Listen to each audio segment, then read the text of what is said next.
네, 안녕하세요. 오늘 보내주신 자료 보니까, 메드트로닉이라는 기업 있잖아요. 이게 참 흥미로운 지점에 서 있는 것 같아요. 뭐랄까, 48년 연속 배당 성장. 이건 정말 놀라운 안정성인데, 또 최근 주가는 좀 부진했단 말이죠. 과연 이 의료기기 거인이 다시 성장 엔진을 돌릴 수 있을까? 오늘 이 질문에 대한 답을 자료 속에서 같이 한번 찾아보죠. 네, 맞습니다. 그 안정적인 배당주로서의 명성하고 또 혁신 기업으로서의 어떤 잠재력, 그 사이에서 현재 매드트로닉의 가치를 좀 잘 평가하는 게 중요해 보입니다. 보내주신 자료들을 보면서 이 회사의 핵심 경쟁력이라든지 뭐 투자 매력도 그리고 앞으로 성장 가능성까지 좀 깊게 한번 보죠. 궁금하신 부분들 위주로 한번 파헤쳐 보시죠. 좋습니다. 그럼 먼저 매드트로닉 도대체 어떤 회사냐? 기본적인 그림부터 좀 그려볼까요? 자료 보니까 뭐 심혈관, 신경과학, 외과 수술까지 진짜 분야가 다양하네요. 그렇죠. 글로벌 의료기기 시장에서 뭐 선두주자 중 하나고요. 단순히 제품만 파는 게 아니라 이제 병원에 원스톱 솔루션을 제공한다. 약간 파트너 같은 역할인 거죠. 이게 다 강력한 R&D 역량, 그리고 또 전략적으로 M&A를 잘해서 확보한 아주 폭넓은 제품 포트폴리오 덕분이라고 할 수 있겠습니다. 투자자 입장에서는 사실 제일 눈에 확 들어오는 건 역시 48년 연속 배당 증가 이 기록인데요. 아니 근데 이게 정말 대단하긴 한데 앞으로도 계속 될 수 있을까요? 이게 좀 궁금하네요. 그거 아주 중요한 질문이십니다. 이 기록 때문에 매드트로닉이 소위 말하는 배당 귀족주, 그러니까 수십 년간 꾸준히 배당을 늘려온 아주 우량한 기업으로 불리죠. 2025년 기준으로 예상되는 시가 배당률도 한 3.2에서 3.3% 정도. 업계 평균보다 훨씬 높고요. 최근에도 배당금을 또 올렸어요. 근데 이제 자료에서도 지적하셨듯이 최근 성장세가 약간 둔화된 걸 생각하면 이 배당 정책이 계속될 수 있을지는 앞으로 나올 신제품이 얼마나 성공하느냐, 또 사업 구조 조정에 얼마나 효과를 보느냐에 꽤 달려있다고 봐야 할 것 같습니다. 주가 얘기도 안 할 수가 없겠네요. 2021년에 고점 찍고 나서 한 30% 이상 빠져서 지금 88달러 선이잖아요. 이건 좀 어떻게 봐야 돼요? 네, 맞아요. 조정폭이 상당했죠. 근데 현재 주가가 분석가들의 평균 목표 주가, 대략 한 96에서 97달러 정도 되는데 그거랑 비교하면 여전히 한 9% 이상 오를 여력이 있다. 뭐 이렇게 평가가 나와요. 특히 좀 주목할 만한 게 그 forward PE라고 하죠.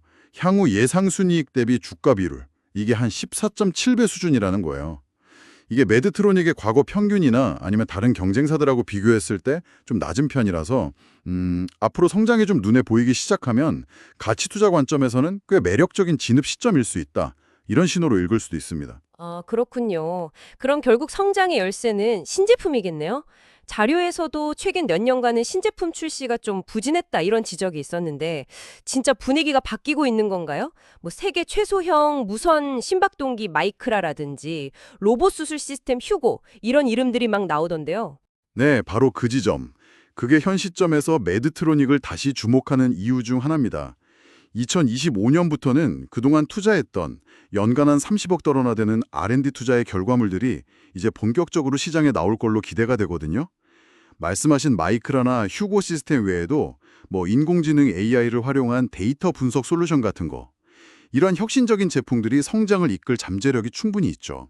그러니까 과거의 부진을 딛고 다시 한번 혁신 기업의 모습을 보여줄 수 있을지 그게 관건이라고 할 수 있겠습니다. 성장 동력 확보하는 거랑 또 수익성 개선 노력도 중요해 보이는데 그 당뇨 사업부 분사 계획은 어떻게 되어가고 있나요? 그것도 좀 큰 이슈 같던데요. 네, 이것도 수익성 개선을 위한 아주 핵심적인 전략입니다. 당뇨 사업부가 성장 가능성은 있는데 다른 사업부에 비해서 마진이 좀 낮아요. 그리고 최근에 품질 문제나 보안 관련 이슈 같은 게 좀 있어서 실적에 부담을 주기도 했고요. 그래서 2026년 완료를 목표로 분사를 추진 중인데 이게 잘 마무리되면 매드트로닉 본사는 이제 마진이 더 높은 핵심 사업들, 그러니까 심혈관, 신경과학, 외과 이쪽에 역량을 더 집중할 수 있게 되겠죠. 그럼 전체적인 이익률 개선을 기대해 볼 수 있습니다. 이런 구조조정이나 신제품 출시가 결국은 다 재무 성과로 나타날 의미가 있을 텐데요. 현재 매드트로닉의 재무 상태를 보면 2025년 기준으로 연매출이 한 335억 달러 정도, 그리고 영업이익률은 20% 내외로 여전히 상당히 견조한 편입니다. 앞으로 목표는 연평균 매출 3.6%에서 5% 정도, 그리고 영업이익률은 7% 성장 이렇게 잡고 있더라고요. 뭐 고령화라든지 만성질환 증가 같은 큰 흐름도 의료기기 시장의 구조적인 성장을 계속 뒷받침해주고 있고요. 자, 그럼 정리를 좀 해보면 메드트로닉은 48년 배당 귀족이라는 어떤 안정성, 그리고 최근 주가 하락으로 생긴 밸류에이션 매력, 이걸 동시에 가지고 있다. 이렇게 볼 수 있겠네요.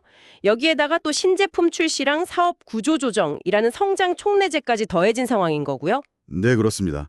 물론 뭐 단기적으로 주가가 오르락내리락하는 변동성은 항상 있겠지만 좀 길게 봤을 때 안정적인 현금 흐름, 그러니까 배당이죠. 배당과 성장 가능성을 함께 고려하는 투자자라면 자료들이 제시하는 것처럼 충분히 주목해 볼 만한 기업이라고 생각합니다. 오늘 분석을 마무리하면서 이런 점도 한번 생각해 볼 만할 것 같습니다.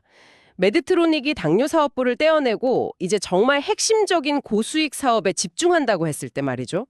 이미 그 분야에는 아주 강력한 경쟁자들이 있잖아요. 그 전문 경쟁사들하고 비교해서 과연 어떤 차별화된 경쟁 모의를 보여줄 수 있을까? 단순히 포트폴리오가 넓다는 것 말고 또 다른 무기가 뭐가 있을지 이 점을 한번 따져보는 것도 흥미로운 관점이 될 것 같습니다.